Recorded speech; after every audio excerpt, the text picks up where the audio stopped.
a one and a Bing, and that is EuroAsia Scrum, and it's Sam and Thomas, all on our lonesome duo. I guess, yeah.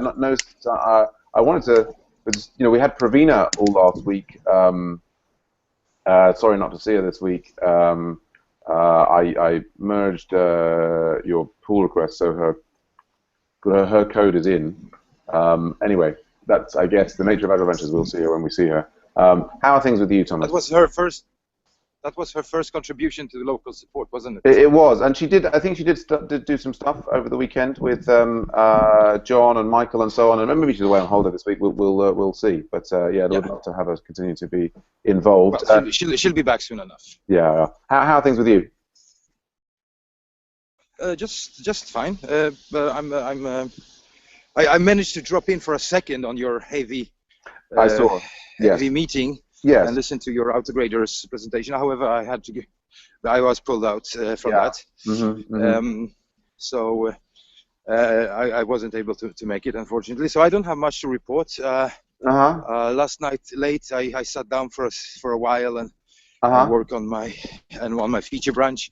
I pulled down some previous dependencies branch, so I bumped the version up to the Rails version to 4.1 and Ruby to 2.1.5, I think. And so we're running into all kinds of errors in terms of tests. Right. But we figured that out. And apart from that, not much to report. Hectic day at work again. Yeah. Right. We have a deadline on January 3rd, so there's a lot of ground that needs to be covered. Right. So I won't be able to do much today. I'll try to be available tonight. Yes. And that's basically it. And I'm hoping to hear about you and Brian's client meeting. Indeed. Yes. So various things going on with me. Scrum's client meetings. We had the Autograder client meeting yesterday, which was a nice chat, and then we went on to we had the let me start with the the weekly meeting, which I've just posted the video in there. I think actually it would be really handy in some ways if this makes me think of a feature here that if after a session ended that the video was automatically posted in the relevant channel would make make it much more fun. I think that various people like Rose, for example, say, where do I find all of these videos? And obviously we've got them linked to them in Agile Ventures and so on. But there's a I wonder if I should just... You should write that up. It's a good feature, I think. Yeah, we could have a feature which is like videos of pairing and Scrum sessions auto added to Slack once ready. Relevant. The problem there is a technical one with YouTube. It's a kind of workflow problem. That it takes a while for YouTube to actually render it. So once, if we post it right after the video, the session is ended, that link will be dead for a while. It will be dead for a while, although indeed. I think it is at least the correct link. So yes. No. I still think it's a good feature, but I don't want people to be disencouraged. By thinking they're all dead links that says video processing. Yes, absolutely. So there's definitely the wrinkle on there that we want to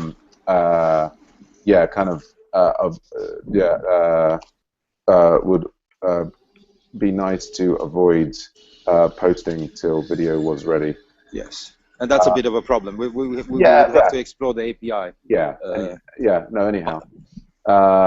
But so, yes, indeed. So that was. So we had that. I mean, that it's sort of.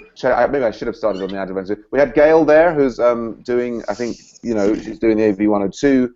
I've given her access. We had a big chat. She's interested in developing a little bit on the Autograders. I gave her access. I'm a little bit worried that it's a bit of a dormant project, but it was good to do an explanation for it.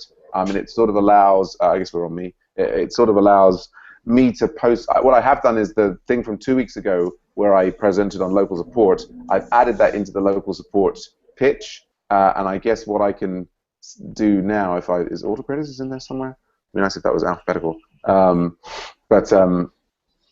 Is I can go and, what I'll need to do here is find the relevant start point, I think, of the Autograders discussion and then put that in the the pitch here. So I've got to pop that find start point. So I'll do that. So that was nice. And Amy and Rose were there, and so it was a nice chat. Amy dropped out about halfway through, and then I went on to the client meeting, which I just posted the video to the client meeting in there. That seems like Wednesday's not a good day for Brian. Generally, he's got some sort of code camp thing going on. But yes, unfortunately, late evenings are just challenging for me. And the next one I'll have probably is again in 2 weeks on a Wednesday. But we'll see how that goes. Yeah, perhaps I can make that. Yeah. But so we did accept stories. You can see here that the automatically inviting you members to Slack appears to be working very solidly. I think that's a huge lift for us generally. I was looking at this performance when visiting the project's index page. I was looking at that on staging. That seemed to be load much faster, so I approved that. The spamming of individual user links, that's, I've forgotten his name, Chris's fix, so put that in there. Looking at these other ones, we couldn't see anything on the staging, what's it called? The staging server that was corresponding to these things. So we just didn't know where to look. And these things are, I'm not seeing. You mean the link to the newsletter? Yeah, I mean, so I went to the staging server last night, and I think I think Brian was expecting those things to be there, and we got there and we didn't see them and we couldn't find them, so we basically left it.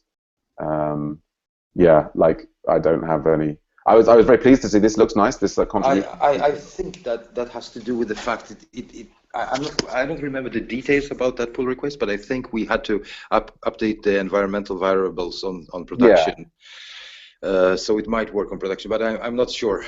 Well, I mean, maybe update. You could indeed update the environmental variables on staging, and then you'll be able to look at it. So, and similarly, it was unclear about how to actually. I mean, I think this is huge. I mean, I think also pushing pairing opportunities to Twitter could be huge. It could be huge. So, so we'll see.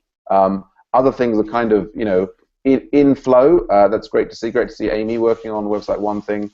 I kind of had basically said, it's all great, but I kind of, and you can watch the video if you want, but I kind of explained to Brian how important I thought it was. Like, the highest priority for me is fixing this live soon thing here, and like just fixing the CSS on this page so that this looks nice and it doesn't send a mixed message.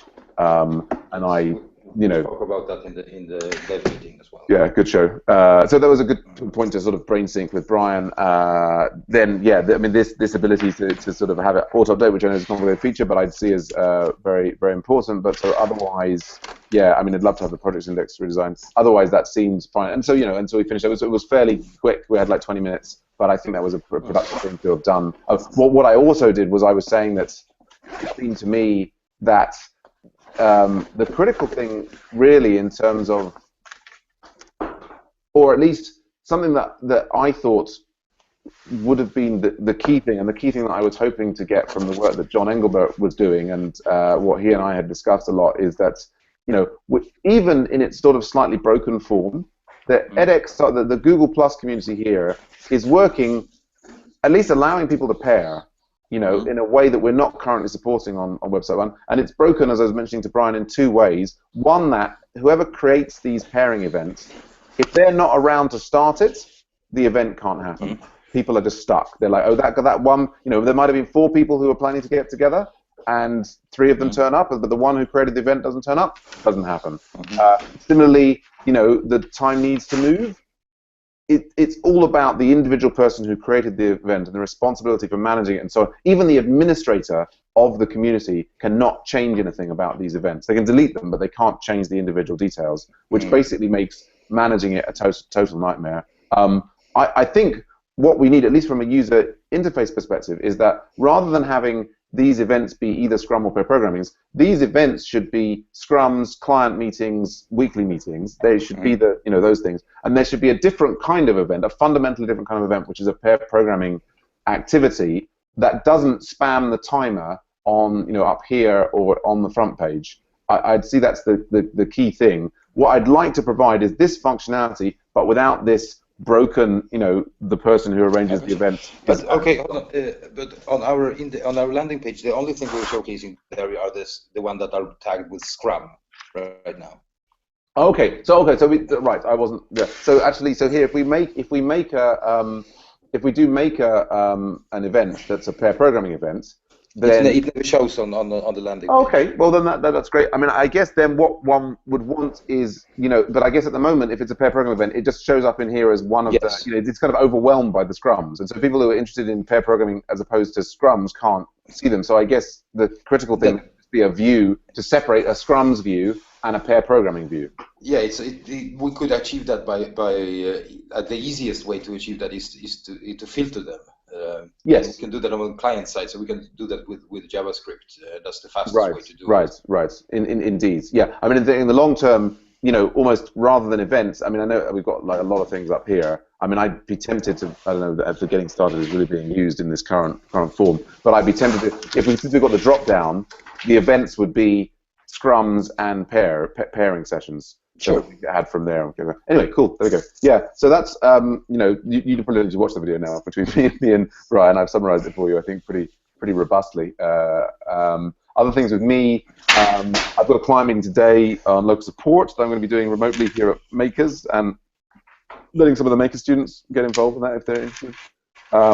We've got some security concerns on local support that Michael's taking up with Ninefold that I hope are in hand. More details on that hopefully once we've got it fixed. Yeah, and I'm continuing to do my JavaScript and jQuery lectures, and so I haven't had much time for code review on local support. But I don't think we've got huge numbers of pull requests. No, so although actually that's now but no, I'm still waiting for Marion to sync that. So yeah, that seems reasonably stable. We'll see what the client says. I guess I need to move the stuff onto development from development to staging. Yeah, I haven't done my MOOC email. Did you do your AV102 email? Oh no, I've got to do it right now. Jesus Christ, I'm sorry. No. Me too. I'm in exactly the same situation. I should have done it yesterday. I didn't get to it. Yeah, I'm going to do it right now. So unless there's any other business, I guess we'll wrap up there and go and do our respective emails. Yeah. So yeah, I'm just logging into that. Yeah, I'll go and do mine. Yeah. Okay. Cool. Thomas, have a fantastic day. And maybe see you at the Atlantic Scrum. Otherwise, are we good? Yes, we're good. Excellent. Thanks. All right. See you later, Take it easy, brother. Bye for now. Cheers.